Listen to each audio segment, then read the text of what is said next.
এসব কি হচ্ছে?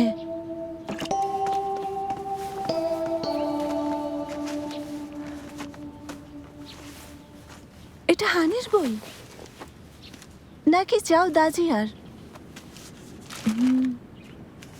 আরে অনেক টিকাও দেয়া আছে।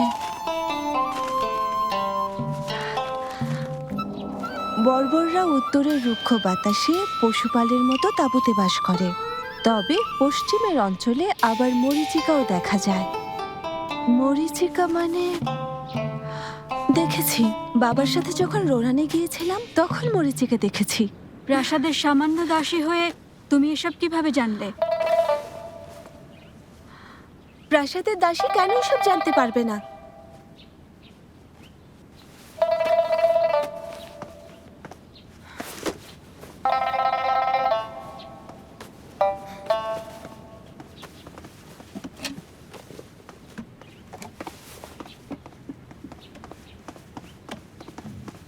শোনো, ওসবে কান দিও না। কুষ্ঠরোগের পর থেকে উনি কেমন যেন অন্যরকম হয়ে গেছেন। শুনেছি আগে উনি ইতিহাসের বইয়ের দায়িত্বে থাকা নারী কর্মকর্তা ছিলেন, তবে এখন শুধু আমাদের দেখাশোনা করেন। কর্মকর্তা? হ্যাঁ,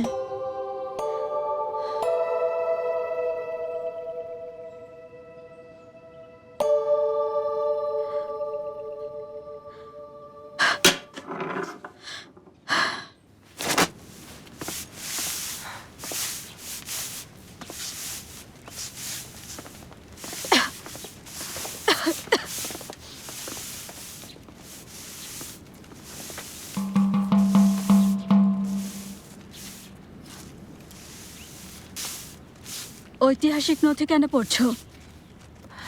শুনেছি দাসীদের পদোন্নতির পরীক্ষায় ওখান থেকে প্রশ্ন হবে, তাই ভাবলাম পড়ে দেখি। নারী কর্মকর্তা হবে? ইয়াংশু, তুমি কি শুনেছ? একজন চতুর্থ শ্রেণীর দাসী হয়ে জিংসিং হলে বসবাস করে নারী কর্মকর্তা হবে স্বপ্ন দেখছে। না, স্বপ্ন দেখছি না, আমি তো প্রায় সুস্থ হয়ে গেছি। হয়তো একদিন রাজমাতা আমাকে ফিরিয়ে নিতে এখানে কাউকে পাঠাবেন। হেরেম যদি দাসীদের নারী কর্মকর্তা হিসেবে পরীক্ষায় উত্তীর্ণ হওয়ার সুযোগ দেন, আমি কেন চেষ্টা করে দেখব না? ফিরিয়ে নেবে? 10 দিন ধরে এখানে আছো, কোনো দাসীকে ফিরিয়ে নিতে দেখেছ? তুমি জানো না যে জিনসিন হলে ঢুকতে পারলেও কেউ বের হতে পারে না? এতে কি আসে যায় বলুন? আমি এখানে আসার সময় কি জায়গাটা গণকবরের মতো ছিল না? জানি চেষ্টার ফল কখনো বিফলে যায় না।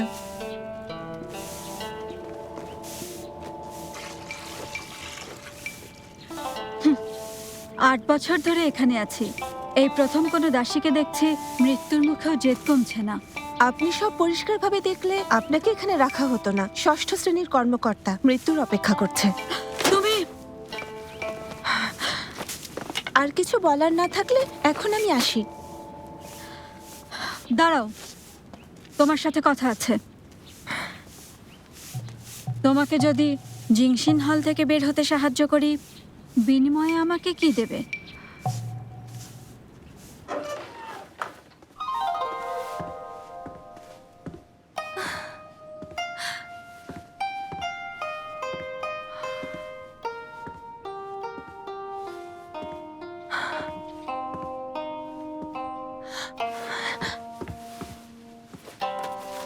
নথি, স্বর্গ ও মানুষের 3 কৌশল, গং ইয়াং ঝুয়ান। এখানে তো জং ওয়েনগুয়ানের অর্ধেক রচনা। আমি সারা জীবন বানঝাওকে অনুসরণ করেছি। প্রয়াত সম্রাট ঐতিহাসিক নথি সংগ্রহের জন্য আমাকে নিয়োগ করেছিলেন। এখানে তো সামান্য সংগ্রহ।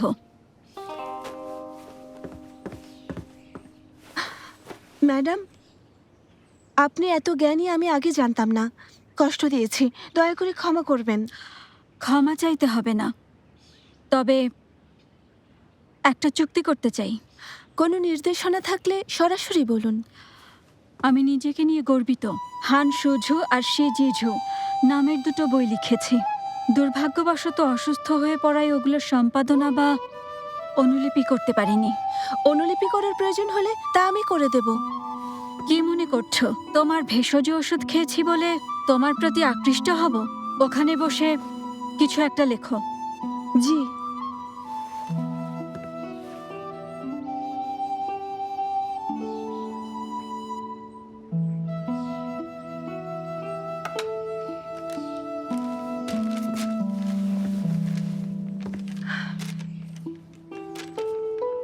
স্বর্গ আর পৃথিবী হলো চুল্লি, প্রকৃতি কর্মী।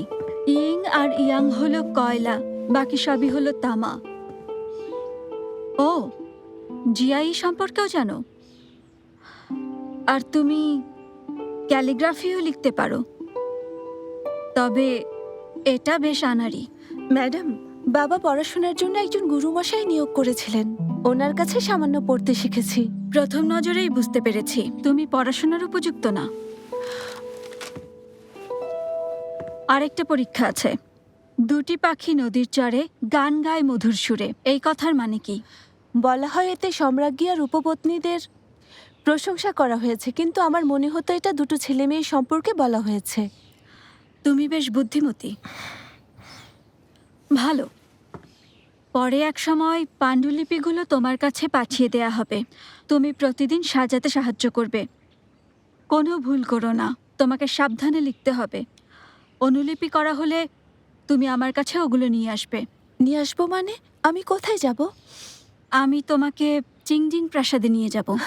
আপনি বলছেন আমি ফিরে যেতে পারবো? কেউ তোমাকে নিয়ে যেতে পারবে না, তবে আমি এটা পারবো, কারণ আমি ষষ্ঠ শ্রেণীর কর্মকর্তা। ধন্যবাদ ম্যাডাম, আমি আপনাকে কথা দিচ্ছি কোনো ধরনের ভুল না করে অনুলিপি করে দেব। যাই, সব গুছিয়ে নি। ম্যাডাম, আমি কি জিনসিং হল থেকে অনুলিপি করতে পারি না?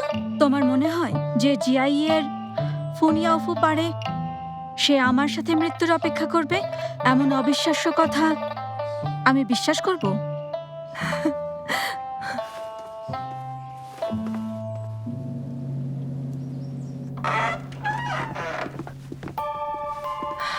মাত্র একদিন আমার সেবা করে অসুস্থ হয়ে পড়লে। হঠাৎ করে শুনলাম তোমাকে চিকিৎসালয়ে পাঠানো হয়েছে। চিন্তা হচ্ছিল। এসো, তোমাকে ভালো করে দেখি। তুমি শুকিয়ে গেছো, তবে হাসি খুশি লাগছে। হ্যাঁ, লিউশু আর হেইরুয়াপুকে ধন্যবাদ যে চিকিৎসালয়ে নিয়ে গিয়েছিল। এর জন্যই দ্রুত সুস্থ হতে পেরেছি। আরে, এটা তো আমাদের দায়িত্ব ছিল। ও ঠিক মতো ওষুধ খেয়েছে, এজন্য ও সুস্থ হয়ে গেছে। তাই রাজমাতা, আপনারও নিজের শরীরের যত্ন নেওয়া উচিত। এতে আপনিও ওর মতো সুস্থ হয়ে যাবেন। হ্যাঁ, আমি খেজুর আর মধু দিয়ে কেক বানাতে শিখেছি। তাই আমি কাল হাঁটতে বের হলে খেজুর এনে আপনাকে বানিয়ে দেব। আচ্ছা, এসো দেখি, কাছে এসো, পাশে বসো। আমার কথা শোনো, নিজের যত্ন নেবে, ঠিকমতো খাওয়া দাওয়া করবে, ঠিক আছে? ওই অসভ্য হুয়ানিউনের কি করে এত সাহস হলো? ফুপু, এবারই কিন্তু প্রথম না। ও আগেও আমাদের বিরুদ্ধাচরণ করেছে। আপনার এত রাগ করার প্রয়োজন নেই। ইউচিয়াও আর আমাদের মাঝে নেই। গাওঝানকে প্রলুব্ধ করা সহজ না। 1 বছর ধরে কঠোর পরিশ্রম করে ওকে তৈরি করেছিলাম। এটা ওর ভাগ্যে ছিল। গাওঝানের প্রাসাদ সুরক্ষিত, একটা মাছিও ঢোকার ক্ষমতা নেই। ইউজিওর বদলে অন্য কাউকে প্রাসাদে ঢোকানো সত্যি অনেক কঠিন হবে। ফুপু, চিন্তা করবেন না। ও কিন্তু আমাদের দেয়া ওষুধই খাচ্ছে। গত 2 দিনে নজর রাখার জন্য আরো 3 গুণ লোক পাঠিয়েছি। আপনি নিশ্চিন্ত থাকুন ফুপু, গাওঝান কিছুই করতে পারবে না।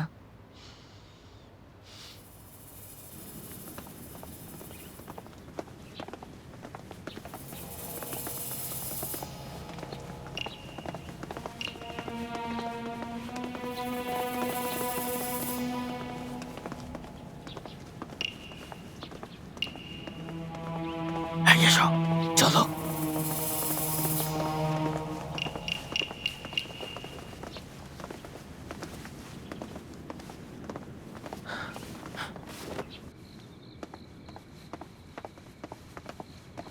যাক, অবশেষে বের হলে। কেক বানিয়ে তুমি 3য় শ্রেণীর দাসী হওয়ার স্বপ্ন দেখছো?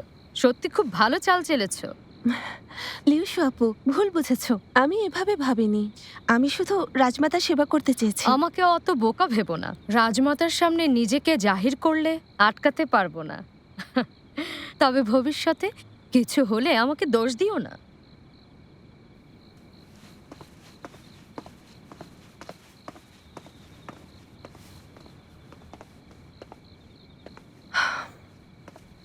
দীর্ঘশ্বাস কেন?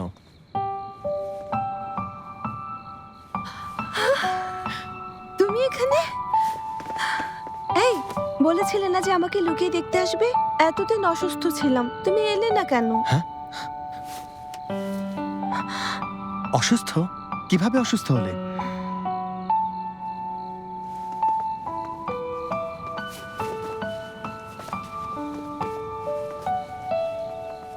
নাও, এটা পরে নাও। এটা কেন পরবো? আমি পড়তে বলেছি তাই পড়বে, ঠিক আছে? হুম।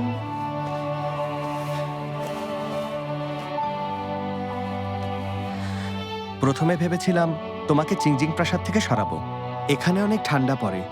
পরে ভাবলাম হেরেমের জটিলতা থেকে জায়গাটা বেশ দূরে। আর শোনো, রাজমাতা ঝৌ হলেন আমার দাদির প্রজন্মের, তোমাকে পছন্দ করেন, তাই এখানে থাকাটাই তোমার জন্য ভালো। হ্যাঁ, আমি ওনাকে পছন্দ করি।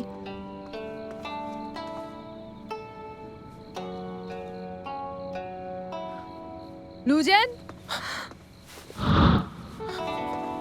তুমি কার সাথে কথা বলছো? কেউ না, কারোর সাথে কথা বলছি না। আমি তো তোমার সাথে ওখানে একটা লোককে দেখতে পেলাম। আপু হয়তো ভুল দেখেছো। কেউ ছিল না? ছিল না তো।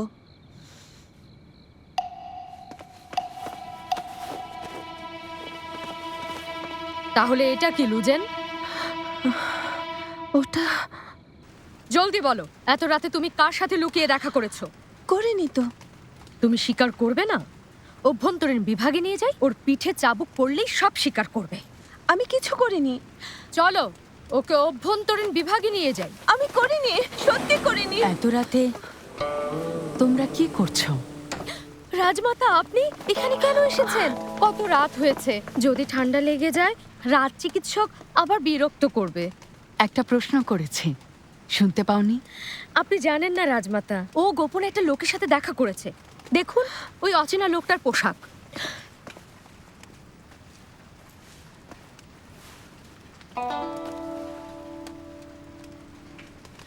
ও, এটা তো প্রয়াত সম্রাটের রাজকীয় পোশাক। তোমার এটাকে অচেনা লোকের পোশাক মনে হলো কি করে? আমার এটা জানা ছিল না, দয়া করে আমাকে ক্ষমা করে দিন। তোমরা সবাই আমাকে অনেক শান্ত স্বভাবের বলেই জানো, তাই দুঃসাহস দেখাও। প্রয়াত সম্রাটের এই পোশাক এতদিন অযত্নে পড়েছিল, রোদে শুকানো ঠিক হবে কিনা বুঝতে পারছিলাম না।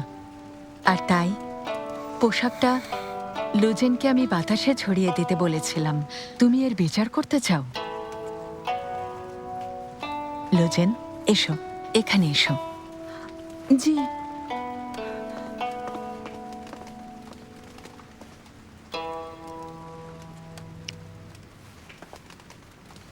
মন দিয়ে শোনো, লুজেন আমার খুব পছন্দের, তাই তোমাদের কেউ আর ওকে বিরক্ত করার সাহস দেখাবে না।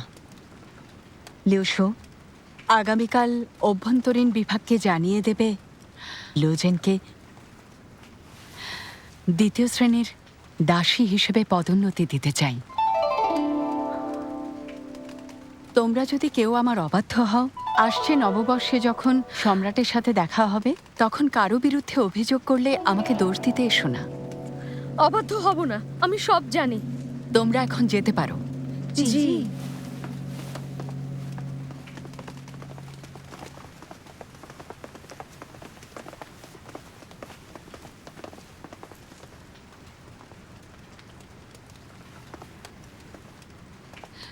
লক্ষ্মী মেয়ে, ভয় পেও না। একজন প্রহরী এসেছিল, তাই না? তুমি এতে কোনো দোষ করনি, তোমার কিছুই হবে না। ও একটু আগে আমার কাছে এসেছিল।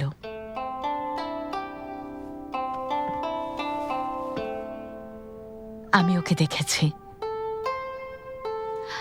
ও সত্যি অনেক ভালো একটা ছেলে। যাও, বিশ্রাম নাও, এখন আর তোমার পাহারা দেওয়ার দরকার নেই। ধন্যবাদ রাজমাতা।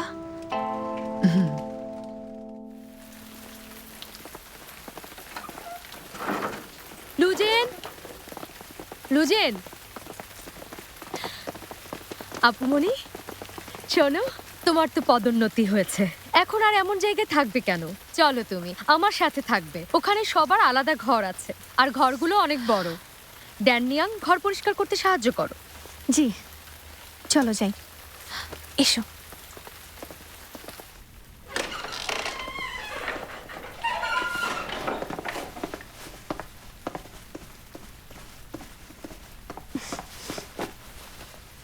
লু ম্যাডাম, জিনিসপত্রগুলো রাখতে পারি?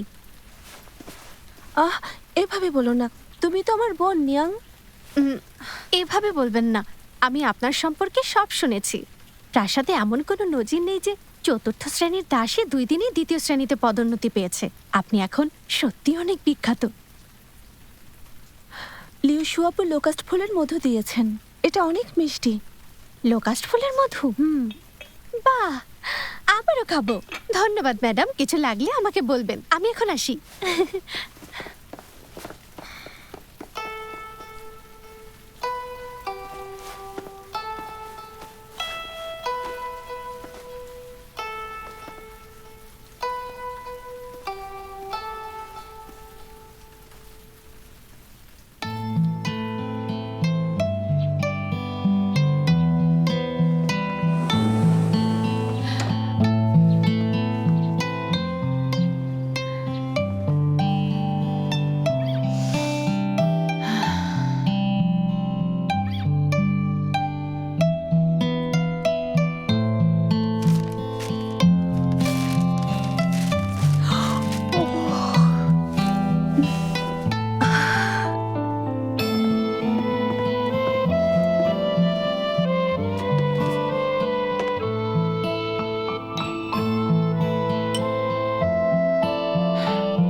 কি করছেন?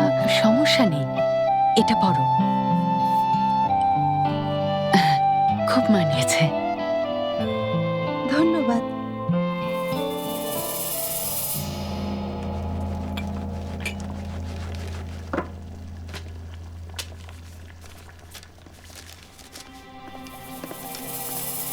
এই, কি করছো? রাজমাতাকে বিষ খাও? আস্তে কথা বলো না। এটা কোনো বিষ না, এগুলো হলো কাঠবামের গুঁড়ো। রাজমাতা যদি এটা খান, ওনার জ্বর হবে। এটা যদি কেউ জানতে পারে, জানো কি হবে? তুমি না বললে কিভাবে জানবে? আমি শুধু লুজেনকে একটা শিক্ষা দিতে চাই। মাত্র কয়েকদিন হলো এসেছে, এসেই চিংজিং প্রাসাদ দখলে নিয়েছে। লিউশু আপু, রাজমাতা শুধু ওর কথাই ভাবে। প্রাসাদের বাকিদের অবস্থা দেখেছো? কখনো আমাদের কথা ভেবেছেন? না, এটা তুমি করো না। এটা তো আগে আমরা রাজমাতার সেবা করতাম, 4-5 বছর ধরে অসুস্থ ছিলেন। লুজেন এসে মাত্র 1 মাসেই ওনাকে সুস্থ করে তুলল। অভ্যন্তরীণ বিভাগ এটা জানলে কি হবে ভেবে দেখেছো? যদি এটা অল্পের ওপর দিয়ে যায় তাহলে বকবে, আর যদি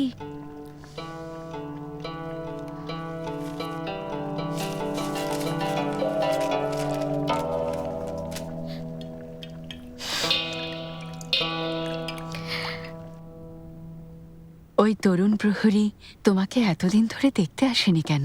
মানে রাজমাতা, বলো আমাকে। কোনো কিছু নিজের ভেতর লুকিয়ে রেখো না। খবর পাঠিয়েছে, ও এখন একটু ব্যস্ত আছে। আচ্ছা শোনো, তোমাকে 2টো পরামর্শ রাজমাতা, মনে হয় এখন বিশ্রাম নেওয়া উচিত। কেন যে এমন লাগছে? গতকাল ওই ওষুধটা খাওয়ার পর আমার কেমন যেন মাথা। রাজমাতা, রাজমাতা, রাজমাতা, কেউ আছো? রাজ চিকিৎসক ডেকে আনো, জলদি করো। জি জি। রাজমাতা, রাজমাতা, একবার কথা বলুন। রাজমাতা, আসুন, জলদি চলুন। আপু, কি করব এখন? রাজমাতা অসুস্থ হয়ে পড়েছেন। ভয় পাচ্ছ কেন? ওষুধ দেওয়ার সময় তোমাকে অনেক সাহসী মনে হচ্ছিল, এখন ভয় পাচ্ছ কেন? উনি অসুস্থতায় মারা যাচ্ছেন, এটা তো ভালোই। আমরা চিনজিং প্রাসাদ থেকে মুক্তি পাবো। ঠিক বলেছ, আমি কেন এটা ভাবিনি? কয়েকটা দিন রাজমাতার আশেপাশে যাওয়ার দরকার নেই। ভবিষ্যতে যদি অভ্যন্তরীণ বিভাগ অভিযোগ করে, লুজেনের উপর চাপিয়ে দেব।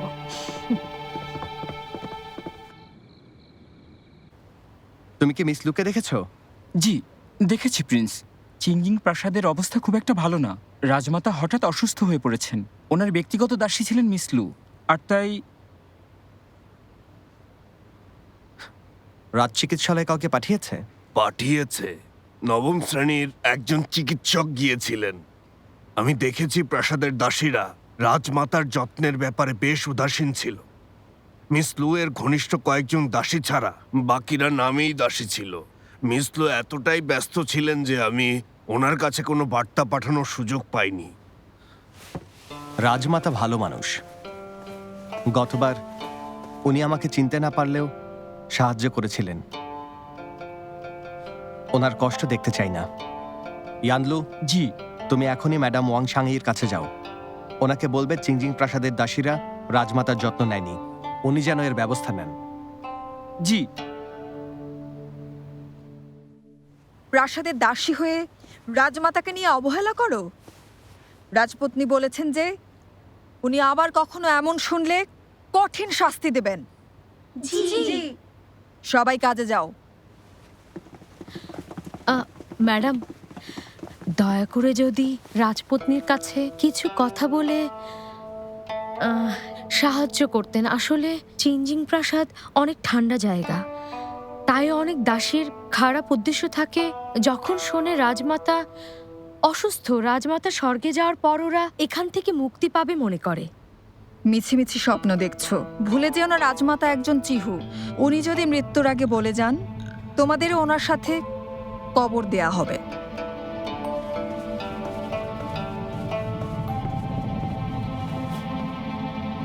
আপু, যা বললেন তা কি সত্যি? আমি শুনেছি যে চিহুদের এমন রীতি আছে, তবে এটা 800 বছরের পুরনো একটা নিয়ম। ভয় পেও না, হয়তো উনি আমাদের মিথ্যে বলেছেন। যদি সত্যি হয় তাহলে থামো তো, আতঙ্কিত হয়েও না। সবাই তোমাকে এভাবে দেখুক, তুমি তাই চাও?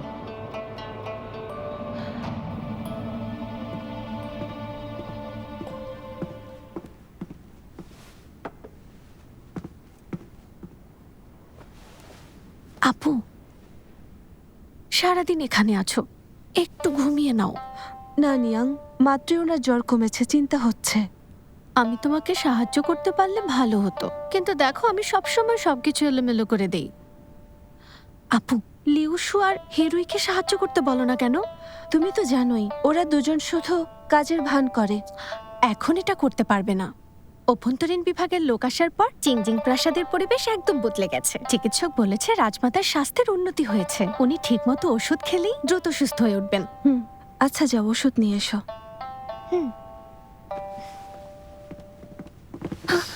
বাইরে চলো।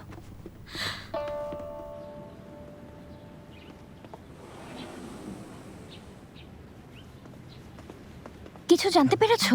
কি বললো ওরা? বলল 3 বছর আগে জীবন্ত কবর দেওয়ার ঘটনা ঘটেছিল। জিন প্রিন্সের স্ত্রী ছিলেন একজন চিহু প্রিন্সেস। উনি মারা গেলে 4 জন দাসীকেও কবর দিয়েছিল। রাজমাতা যদি ওনার দাসীদের জীবন্ত কবর দিতে বলেন, সম্রাট তাহলে তাই করবেন। আমরা ওনার সাথে মরবো নাকি? একদম না। ওনার যদি জ্ঞান না ফেরে, দেখে কিভাবে আদেশ করেন। তাহলে আমরা একই জিনিস ভাবছি। ব্যাপারটা লুকানো যাবে না। সবাইকে আমাদের সাথে নিয়েই কাজটা করতে হবে। জ্ঞান ফেরার আগেই আমাদের কাজ সেরে ফেলতে হবে।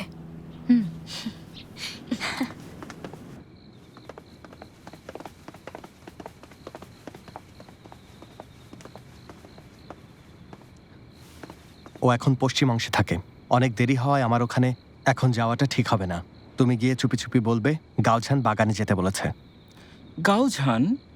কিন্তু মহামান্য, আপনার পুরো নাম তো গাও। ও, বুঝতে পেরেছি। পরিচয় লুকিয়ে রাখার জন্য এই কৌশল অবলম্বন করেছেন। ঠিক 800 বছর আগে আমি যখন প্রাসাদের এক দাসীর পেছনে ছুটছিলাম, তখন আমিও এটা করেছিলাম। আচ্ছা, ওহ ইয়ানলু, তুমি কথা বলতে জানো না, সারাক্ষণ শুধু বাজে বকতে থাকো।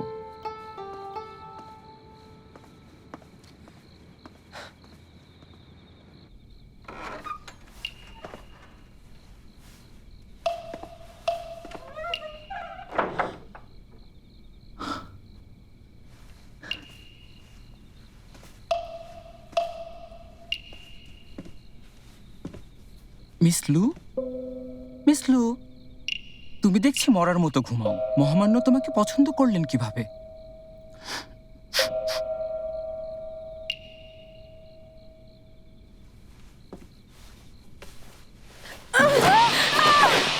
আমার বিস্কুট খাওয়ার সাহস তোমার কিভাবে হলো? চিৎকার করো না, চুপ করো। মিস লু, দেখো আমি ইয়ানলু, মহামান্য না ওই গাওঝান আমাকে তোমার কাছে আসতে বলেছিল। চিনতে পারছো না? কেন চিনতে পারছো না? তোমার চেনা উচিত ছিল। কেন এমন করছো? ড্যানিয়াল, কে ডাকলো?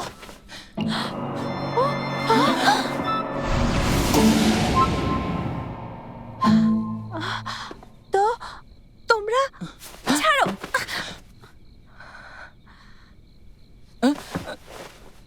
এই, তুমি মিস লু না? তাহলে কি তুমি মিস লু? হ্যাঁ। আপু, ও একটা লম্পট ছেলে, আমার বিস্কুট চুরি করতে এসেছে। কাকে লম্পট বললে? ড্যানিয়াল, ও আসলে খারাপ ছেলে না। ও একজন প্রহরী। হ্যাঁ, মিস লু সত্যিই বুদ্ধিমতী। আমাকে লম্পট বললে কেন? তোমার মতো মেয়েকে আমার কেন ভালো লাগবে? ছি, কেউ পাত্তা দেয় না তাই এমন অসভ্য হয়েছো? বামন একটা। আমি তোকে গলা টিপে মেরে ফেলবো। শোনো, এত চিন্তা করো না। রাজমাতা সত্যি খুব ভাগ্যবতী, কিন্তু তুমি রাজমাতা আমাকে বলেছিলেন উনি তোমাকে যেদিন প্রথম দেখেছিলেন তুমি আমাকে সাহায্য করতে ওনার সামনে অনেক সাহস দেখিয়েছ, আর এর জন্য উনি বুঝেছিলেন তুমি আমার বন্ধু হওয়ার যোগ্য। হয়তো রাজমাতা এটা বলতে চাননি, কিন্তু চিন্তা করো না। উনি যদি সত্যি একদিন চলে যান, আমি সব সময় তোমার পাশেই থাকব। শোনো, সম্রাট 2 দিনের জন্য আমাকে বাইরে পাঠাচ্ছেন। তখন আমার ভেতরে আসা সম্ভব হবে না। সে পর্যন্ত তুমি ভালো করে নিজের খেয়াল রাখবে। তুমিও রেখো। তাছাড়া তোমাকে অনেক দ্রুত কিছু একটা করতে হবে, যেন তোমার সৎমা ক্ষতি করতে চাইলেও তোমার কোনো ক্ষতি করতে না পারে। তুমি এতদূর চিন্তা করবে আমি ভাবতেও পারিনি। লোকে বলে পুরুষের জন্য 3টা গুরুত্বপূর্ণ কাজ আছে। প্রথমটা হলো পদোন্নতি, দ্বিতীয় সম্পদ অর্জন, আর তৃতীয় হলো বিয়ে। প্রথম দুটো আগেই পেয়ে গেলে তৃতীয়টা কি খুব জলদি পাবো? বাজে বকলে আমি কিন্তু কথা বলবো না। ঠিক আছে। হ্যাঁ জেন, দেরি হয়ে যাচ্ছে, আমাকে সত্যিই যেতে হবে। ফিরে এসে তোমার সাথে দেখা করব।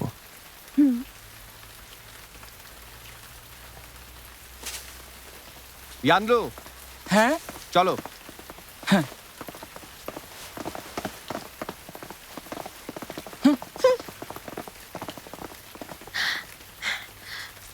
আপু, ওই প্রহরী ও কি তোমার? তুমি যে কি বলো না, আমরা শুধু বন্ধু। ও আচ্ছা আপু, চিন্তা করো না, আমি এটা কখনো কাউকে বলবো না। তুমি না জলদি রাজমাতার সমস্ত ওষুধ নিয়ে এসো, তাড়াতাড়ি করো। আরে আপু, কি করছো তোমরা? জানতে হবে না, চলে এসো। দাঁড়াও, এগুলো কি? রাজমাতার ওষুধ চিকিৎসক রাখতে বলেছিল, তুমি কেন এগুলো নিয়ে যাচ্ছ? আমাকে ছেড়ে দাও, জলদি করো, ভেতরে নিয়ে চলো।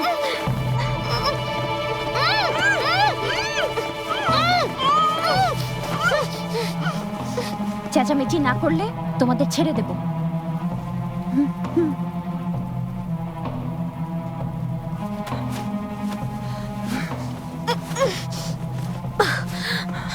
এই ওষুধগুলো দিয়ে কি করবে? তুমি জানে কি করবে?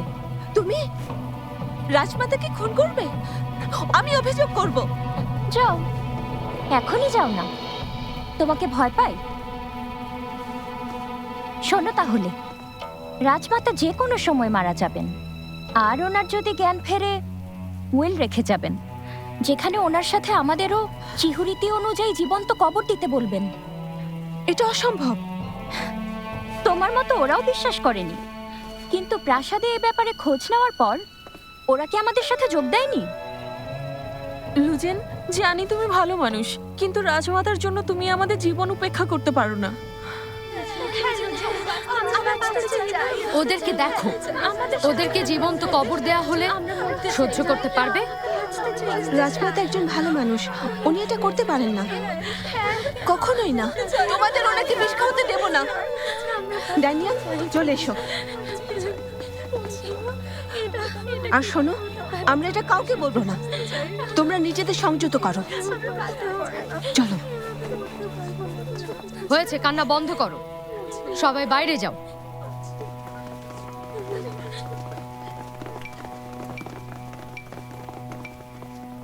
এই সুযোগে ওকেও সরিয়ে দিলে না কেন? তুমি জানো কিছু? এই মুহূর্তে কেউ মারা গেলে অভ্যন্তরীণ বিভাগ সন্দেহ করবে। চিন্তা করো না, বিষয়টা অনেকের সাথেই জড়িত, ওর এত সাহস হবে না। আপু, আমি লুজেনকে বিশ্বাস করি না। কথায় আছে না, গাছ কাটতে হলে শিকড় সহ কাটতে হয়।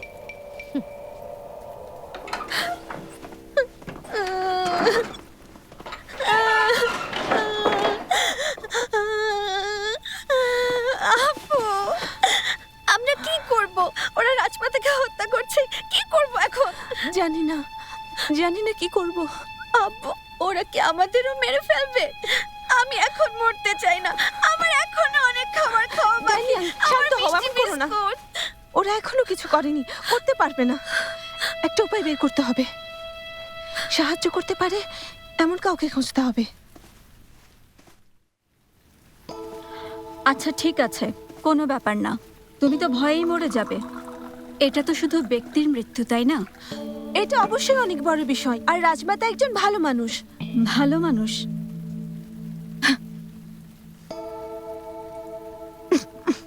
হতে পারে, কিন্তু এখানে কেউ ভালো না। রাজমাতা মারা যাবার পর স্বর্গে শান্তির জীবন কাটাবেন। এটা নিশ্চয়ই চিংজিং প্রাসাদে কষ্ট পাওয়ার চেয়ে ভালো। তুমি এত ভয় পাচ্ছ কেন?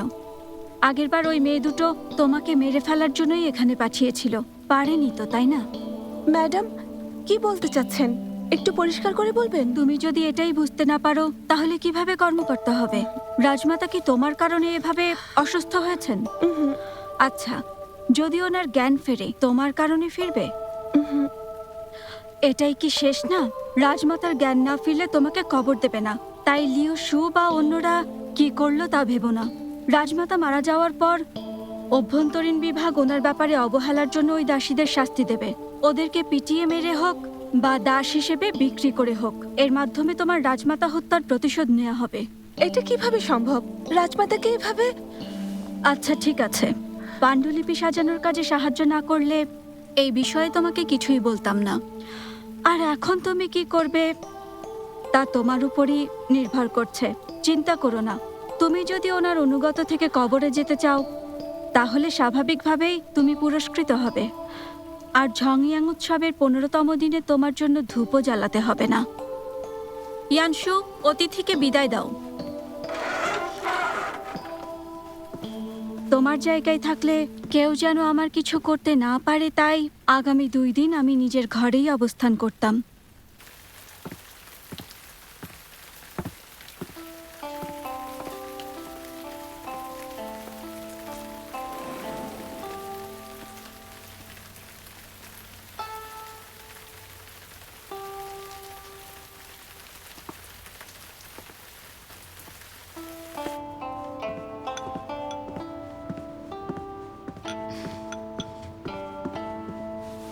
লুজেন চলে গেছে।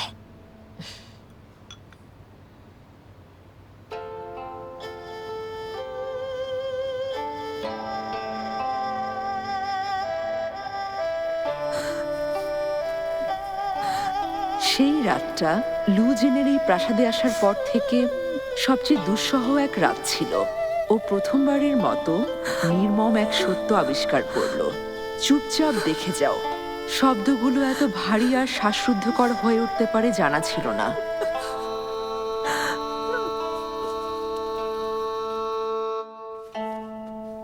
কি ব্যাপার? রাজমাতার অসুস্থতা হঠাৎ করে কেন বাড়লো? নিশ্চয়ই ভালোভাবে সেবা করনি। রুয়ান ম্যাডাম, আপনি আমাকে ক্ষমা করবেন। রাজমাতার যথেষ্ট বয়স হয়েছে। বয়সের জন্য অসুস্থতা এভাবে বেড়ে যাওয়াটা খুব স্বাভাবিক। দাসীদের এভাবে দোষারোপ না করে আগে থেকে প্রস্তুতি নেওয়া ভালো। আচ্ছা, ওনার হাতে আর কত সময় আছে?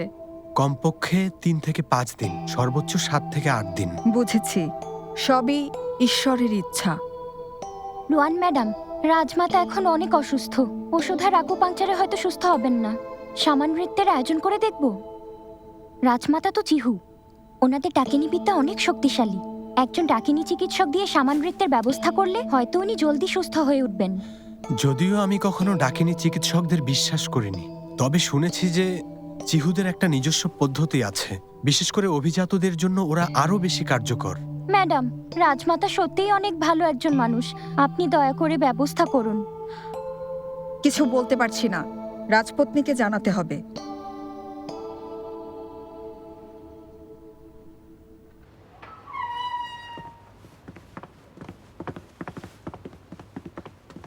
দাঁড়াও, কি করতে চাইছো? ঠিক করে বলো আমাকে। হেরোই, আচ্ছা এসবের মানে কি? আসলে আমিও তোমার মতোই ভাবি। রাজমাতাকে বিষ প্রয়োগের জন্য আমি সত্যিই অনেক অনুতপ্ত। রাজমাতাকে এত বছর বই পড়ে শুনিয়েছি। আমি কিভাবে ওনার মৃত্যু চাইতে পারি? ওনার চিকিৎসার জন্য ডাকিনী চিকিৎসক আনতে পারলে দাসী আর মনিবের সম্পর্ক পূর্ণতা পাবে। তুমি এতটা দয়ালু? যা মনে করো। আরে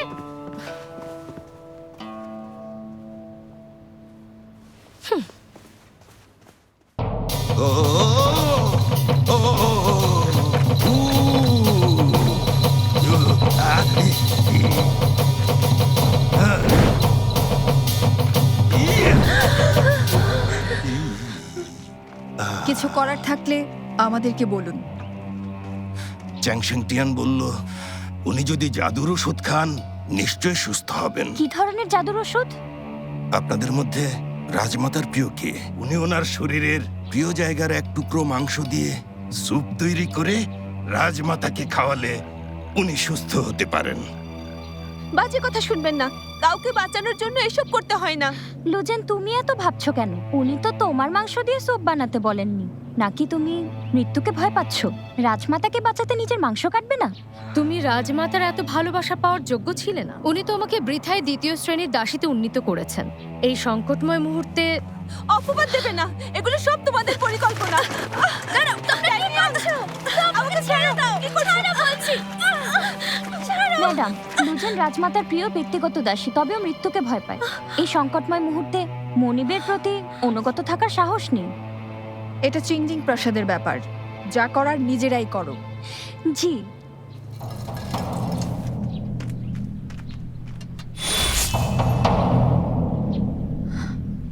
ভেবো না লুজেন, অল্প একটু মাংস কেটে নেব, একটু যথেষ্ট। কষ্ট দেব না। মনিবের প্রতি আনুগত্য দেখানোর অনেক বড় সুযোগ।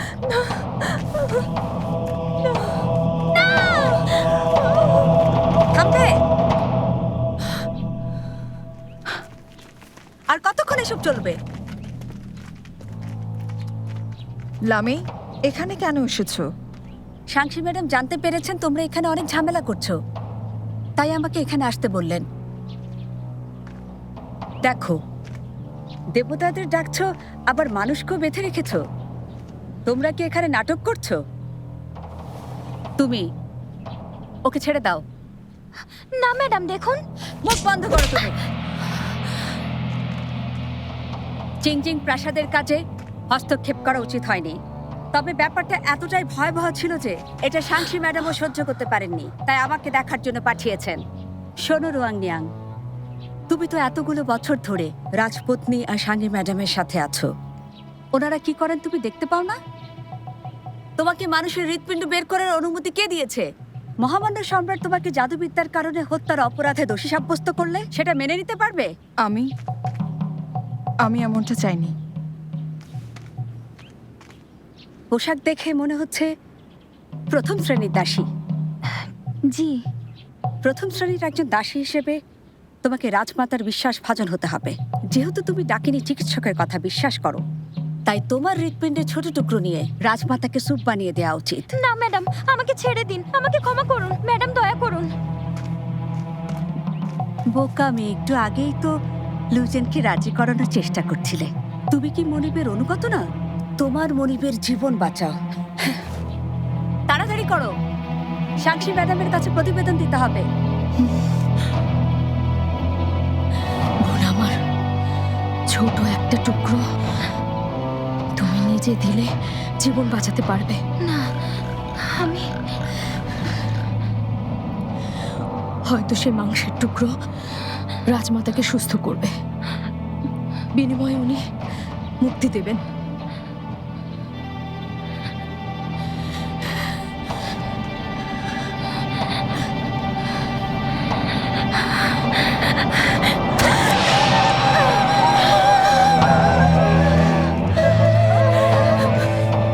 তুমি এখনই এক টুকরো মাংস কেটে রাজমাতার জন্য রান্না করে আনো।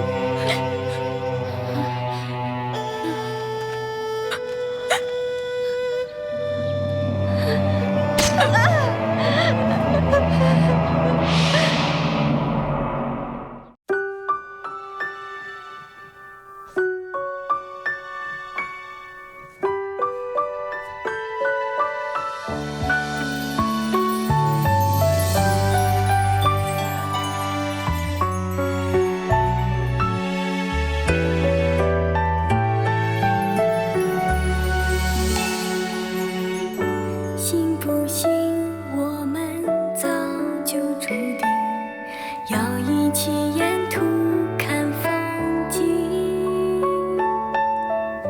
纵然逃不开宿命，也要不住那颗狂热的心。思念已经突破平静，再也无法借走前行，恨不能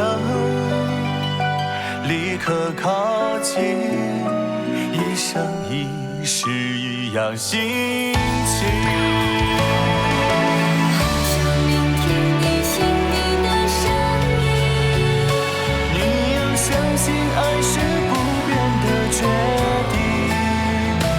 哪怕一切不过是流星，也要一起厮守到天明。爱你爱到最后都不能停，停不下来就让自己伤了心。缘分总是纠缠无尽，把手握紧，一生一世一样心。